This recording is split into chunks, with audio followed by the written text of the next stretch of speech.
The roots section. Before Luke Negron, 4 immigrant grandparents, right? From Europe, from Spain, from Cuba.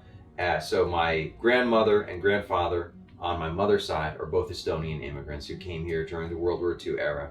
Shortly before or during the early World War II era, my paternal grandparents, came over. Their history is a little bit harder to track. To the best we can tell, they were Spanish missionaries to Cuba who then immigrated to the United States. So they were actually Cuban citizens, Spanish citizens, and then became Americans as well. So that's where, on my father's side, the 2 largest people groups who make up my side of the family there are North African, Black, actual like African American, as you would call them today, and Spanish, and Spanish or Hispanic. And then on my mother's side, it's almost pure blood Estonian. If you look at her graph on the Find My Family or whatever it is, Ancestry Tracker, you've got the Venn diagram, and it overlaps like exactly on Estonia, and that's the only place where it intersects. So she's pretty much pure blood Estonian, which, for those who don't know, which is a lot of people because it's a small country, Latvia, Lithuania, Estonia, they were satellite states of the Soviet Union, and then or of the USSR and the Soviet bloc, and then they got their freedom back. So because of that, then coming to my family, I was raised with a great appreciation for American ideals, American freedom, patriotism, anti-communism, standing up against the people who literally killed my ancestors, reaching back to my grandparents' generation. They fled these people. My grandmother fled Estonia and never saw her father again. He stayed behind to fight the Soviets in Russia, or Russian invaders into Estonia. So that's very, very personal to me. And that marked me as a child and then growing up. So then I was born in Delaware, raised and homeschooled in Jersey. I was homeschooled through high school, and kind of. I went to a co-op, which is kind of like a part-time private school for homeschoolers, and went there with a couple hundred other kids, K through 12, and then also went part-time to community college to get some credits for college, and did some online courses. Through high school, my mom kind of acknowledged that there were things that she was not specialized enough to teach us or educated enough to be an instructor in, and so she sent us to online courses and things for things that weren't her specialty. That said, though, my mom is a teacher. She teaches GED, and she works with state schools and in education. And as a child, grew up with as one of 5 kids, 1 brother, 3 sisters. So there were 2 boys and 3 girls in the family. Went to Grove City College, and was there from 2012 through 2016. Prior to that, actually, fun fact, since I guess Rachel, my assistant here, told you guys that I do dance hip hop, or at least I used to. I love it. I love dancing. I mean, no shame. It's just not something I advertise a ton on the campaign trail, but I love dancing. I love all sorts of dancing.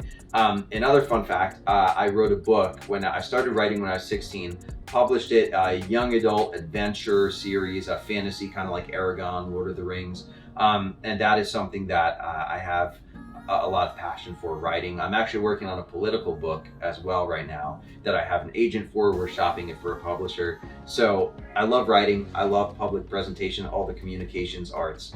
And I did that. Is one of your books in that stack or what? It's somewhere here. I do, actually I have it in here. Yeah. If you want to plug. Yeah, exactly. Yeah. I think I have a stack of them back here. Let me see. Yep, there we go. All right, so this is from when it was under, I'll come back into the camera shot. So this is from when it was under contract with a group called Black Rose Writing. This is Valkyrian Sacrifices. This is the first entry in my young adult adventure series. And Black Rose Writing and I were under contract for 2 years. And then our contract ended. Now I'm actually looking to come under another contract once politics kind of slows down and I'm able to focus on that again.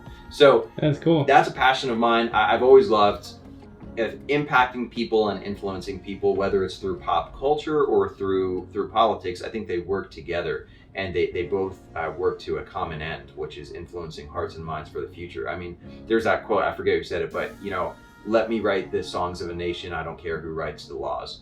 And there is a lot of truth to that, where entertainment, songs, stories, movies, nowadays social media, that affects us, I would argue, more than policy. And that's something we talked about the other day, where I think what a lot of reps miss is the fact that their greatest power is probably their influence. They're able to vote on policy, they're able to write policy, and that's great. But they're only one vote out of several hundred reps in the U.S. House, and then you have the Senate, and then you have the executive branch. So your influence is kind of minimal there, but your influence as a leader, and specifically a young leader, you see Dan Crenshaw on the right, AOC on the left, that power is extremely noteworthy. And I think if more people leverage that, you'd see a bigger change. What are some of the more sentimental objects? Oh man. In the room? Well, I mean, the first one that would stand out to me is my Grove City College plaque. It just kind of speaks to my time at school and my achievement there. And I don't want to misrepresent myself as some great academic or anything like that, but Grove City was an amazing school. They trained me up well. And more than anything, the community and the memories tied to that are awesome. Also, this picture of surfing here, this is memorable to me, or noteworthy rather, I should say to me, because it represents one of my favorite places on the earth, which is the beach. Really, any beach to me is special. And then my dad taught me to surf. So as we kind of discussed yesterday, I'm very close to my parents. My dad loves the ocean, and I don't know if it's learned or inherited, but either way, I got that from him. And then the rest of these wall hangings, Remington, I love our Second Amendment rights. I was a former competitive shooter, casual hunter in the military. We've got another surfing plaque. World map, I just love travel. This is a dagger that my uncle gave me probably when I was like 8 years old. I remember he brought this gift, and it was for my cousin and I. And he comes in with these 2 boxes of gifts, and we're 8 and 7 years old, somewhere maybe 6 and 7, 8 and 7, somewhere around there. And we unboxed them, and they're actual daggers. And I remember his wife, so my aunt and my mother were both like, "What are you doing, giving these to them?" But neither of us died. We probably did stage a few sword fights with them, but we're fine. And that's from the Middle East, so that's up on the wall below the map. So those are kind of my decorations. Oh, and then I've got the musket there, also speaking to the love of firearms and the freedoms we have. So that brought me into college. Then I went to school, majored in poli-sci, studied communications and national securities as a focus and as minors. And Grove City College is amazing. I mean, really only good things to say. I mean, the community, fantastic. The teachers are top notch. There's a reason that it's put on par with Ivy Leagues as a conservative private school. And for me, the takeaway though was the network that I was able to build there. The friends, the professors. I'm still in touch with some great leaders. Paul Kengor, someone who just collabed. Actually, I was sent like 3 different people sent me the link. Just collabed with PragerU. Paul Kengor and I are good friends. We talk all the time. And Dr. Michael Coulter, another influential political science thinker who's advised me on this campaign trail, especially towards the beginning. Paul McNulty, the president now, who had his experience in DC, actually working with the Bush administration. And then Dr. Dick Jewell, who was there for 2 years of my tenure as a student, as an undergrad. Dick Jewell is now working with someone I'm running parallel to, Devlin Robinson, running for state senate, a Republican. Dick Jewell is working as his finance chair. So I just saw Dick yesterday. Actually, he was at the event that we were at. Yeah. He was the one leading the kind of the table discussion. So network, just the value of building your reputation, knowing people, and building respect, mutual respect between people. And then through that time, I interned with Patriot Voices as a grassroots organization Rick Santorum led. Worked with the RNC, Republican Leadership Initiative in 2016, worked with Grove City Local Borough Government, worked with ABC, Associated Builders and Contractors, who I'm actually working with now on my campaign trail. And those were kind of my exposure to the back end of politics and campaigning, organizing, door knocking, canvassing an area.